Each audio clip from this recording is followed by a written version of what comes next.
अस्सलाम वालेकुम स्टूडेंट्स। आज का जो वीडियो है वो एजुकेशन के ऊपर बात करेंगे। एजुकेशन में कम टाइम रह गया है 11th क्लास के स्टूडेंट्स को, और कैसे आप पास करोगे इस वीडियो में हम सीखने की कोशिश करेंगे। और लास्ट टाइम आप प्रेपरेशन कैसे करोगे, आपको समझ कैसे आ जाएगा मैं पेपर जो है 100 में से पेपर अच्छा करूँगा। चलो जी, आज का जो वीडियो स्टार्ट करते हैं। लेकिन अगर आप नए हो तो चैनल को सब्सक्राइब करके बेल आइकन ज़रूर ऑन करना। और हमसे जुड़ने के लिए व्हाट्सएप ग्रुप और इंस्टाग्राम की लिंक भी है डिस्क्रिप्शन में, अगर आप इंटरेस्ट हो तो जाके ज्वाइन कर सकते हो। गाइस, सबसे पहले अगर हम एजुकेशन के ऊपर बात करेंगे, जो एजुकेशन है यानी कि उसका जो सिलेबस है, सिलेबस आपके पास होना चाहिए। क्योंकि सिलेबस जो है ये समझ लो आपके पास एक हथियार है। सिलेबस जो होता है इसमें सब कुछ डिटेल्ड दिया हुआ होता है। इसमें जो टाइमिंग रहेगी आपको वो 3 घंटे का पेपर रहेगा, यानी कि 3 घंटे का टाइम मिलेगा आपको पेपर करने में।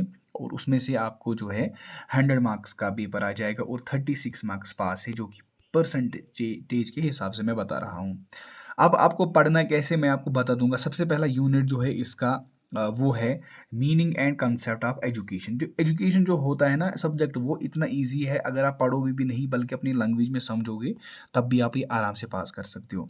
इसमें से मैं आपको बता दूंगा ये इंपॉर्टेंट क्वेश्चंस कौन कौन से हैं। देखो, सबसे पहले जो है इसके एजुकेशन की मीनिंग आपको बतानी होनी चाहिए। और इसके बाद बॉर्डर्स उसकी पता होनी चाहिए। डिफिनीशन जो दी है एम के गांधी ने या रिडन ने या पेस्टोलॉजी ने, डॉक्टर जाकिर हुसैन कौन था, डॉक्टर सर मोहम्मद इकबाल कौन था, इम्पॉर्टेंटनेस क्या है एजुकेशन में। देखो, इसमें से सबसे पहले डॉक्टर जाकिर हुसैन ये याद करो, डॉक्टर सर मोहम्मद इकबाल दूसरा, और इम्पॉर्टेंस ऑफ एजुकेशन। बस ये 3 क्वेश्चंस आप याद करो, आपको इसमें ज़रूर एक ना एक आ जाएगा। उसके बाद मैं आपको मॉडल पेपर भी दिखा दूंगा, उसमें मैं आपको क्वेश्चन डायरेक्टली दिखा दूंगा, वो मैं आपको आगे बता दूंगा। उसके बाद अंडरस्टैंडिंग एम्स ऑफ एजुकेशन, इसके बारे में आप देख सकते हो कि कौन कौन सा इंपॉर्टेंट है। इसमें से इंपॉर्टेंट की बात करेंगे 10 मार्क्स से इस चैप्टर में, पहले में दूसरे में भी 10 है, जो कि नाम है इसका अंडरस्टैंडिंग एम ऑफ एजुकेशन। इसमें से आपको कल्चर एम इंपॉर्टेंट है, मॉरल स्पिरिचुअल इंपॉर्टेंट है, और है इंपॉर्टेंस ऑफ फॉलोइंग एम्स, यानी कि जो एम्स है यहाँ पर सब कुछ एम्स, ये आपको ज़रूर और ज़रूर एग्जाम में आ जाएगा। ठीक। उसके बाद और एक चैप्टर है 10 मार्क्स का, जो कि अंडरस्टैंडिंग एजेंसीज ऑफ एजुकेशन है। इसमें से आपको टाइप्स आ जाएगा, यानी कि फॉर्मल, इनफॉर्मल या नॉन फॉर्मल। ये हो सकता है लॉन्ग आंसर में ये क्वेश्चन आ जाएगा, इसको आप रट्टा मार के याद करना, ये कोई ना कोई क्वेश्चन इसमें एग्जाम में ज़रूर आ जाएगा।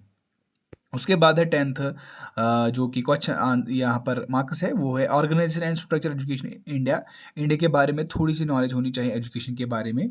इसमें से हायर एजुकेशन के बारे में थोड़ी सी इन्फॉर्मेशन आपको होनी चाहिए, और प्री प्राइमरी एजुकेशन। ये 2 इंपॉर्टेंट क्वेश्चन है जो कि एग्जाम में आपको आ जाएंगे, ये आप याद कर सकते हो। उसके बाद जो है 10 मार्क्स का और एक आ जाएगा, यानी कि जो 10 मार्क्स है जो है यूनिरलाइजेशन ऑफ एलिमेंट्री एजुकेशन। इसमें जो formal education, early child care education, Sarva Shiksha Abhiyan और राइट एजुकेशन एक्ट 1997, ये भी इंपॉर्टेंट है। देखो यार, एग्जाम में पेपर कैसे करते हैं मैं आपको यहाँ पर भी बता दूंगा। सबसे पहले लॉन्ग आंसर लिखो। लॉन्ग आंसर में करना क्या होता है, उसमें अपने वर्ड्स में लिखो। अगर कोई क्वेश्चन याद भी नहीं है तब भी आप अपने वर्ड्स में लिखो। उसके बाद शॉर्ट आंसर, उसके बाद वेरी शॉर्ट आंसर, फिर लास्ट में ऑब्जेक्टिव लिखो। लास्ट में होता है कि अगर आपको ऑब्जेक्टिव में कोई कन्फ्यूजन होता है तो वहाँ पर आपको टीचर भी बोल सकता है वहाँ पर, या तो वहाँ पर आपको कोई फ्रेंड वगैरह होता है वो भी आपको उस टाइम बोलता है। लेकिन अगर पहली ऑब्जेक्टिव लिखोगे तो वो आपको प्रॉब्लम हो जाएगी। इसलिए सबसे पहले करना क्या है, सबसे पहले आपको लॉन्ग आंसर लिखने पड़ते हैं। उसके बाद एजुकेशनल साइकोलॉजी की बात करेंगे, 10 मार्क्स का ये भी आ जाएगा। उसमें से आपको क्वेश्चन जो इंपॉर्टेंट है वो क्या है, वो है मेथड ऑफ एजुकेशन साइकोलॉजी। उसके बाद जो मीनिंग डिफिनेशन एजुकेशन फिलॉसफी, ठीक, साइकोलॉजी। उसके बाद इमोशंस में आपको 2-3 कैरेक्टर्स आ सकते हैं, क्लासिफिकेशन आ सकती है, या इंपॉर्टेंस ऑफ ट्रेनिंग इमोशन आ सकता है।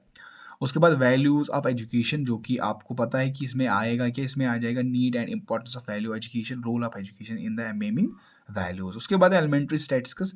एलिमेंट्री स्टैटिस्टिक्स में क्या आ जाएगा, इसमें से भी 10 है। इसमें से आपको सबसे पहले हो सकता है इसमें प्रेजेंटेशन, डाटा प्रेजेंटेशन आ जाएगा। एनवायरमेंटल एजुकेशन के बारे में अगर हम बात करेंगे, इसमें आपको need importance of environmental education क्या है, एनवायरमेंटल पोल्यूशन क्या है, एयर पोल्यूशन, वाटर पोल्यूशन, इसमें कोई ना कोई क्वेश्चन जरूर आ जाएगा। ठीक है ना। तो ये था आज का जो पेपर था, सॉरी जो सिलेबस है ये। चलो जी देखते हैं हम मॉडल पेपर वो कैसा होता है। ये है मॉडल पेपर जो कि मैंने आपको बता दिया था, मैं आपको मॉडल पेपर भी दिखा दूँगा। मॉडल पेपर में क्या है, सबसे पहले इसमें जो क्लास लिखा है और 100 में से आ जाएगा, सेक्शन ए की बात करेंगे। सेक्शन ए में आपको पता है कि आपको ऑब्जेक्टिव टाइप आ जाएगा, ऑब्जेक्टिव टाइप में से क्या आ जाएगा, इसमें से टोटल ऑब्जेक्टिव्स 20 आ जाएँगे, जो कि आपको एंड में करने हैं, जो मैंने आपको बता दिया है। और यहाँ पर आप इसका स्क्रीनशॉट भी उठा सकते हो, ये जो इम्पोर्टेंट क्वेश्चन्स है, ये आपको एग्ज़ाम में आ सकते हैं।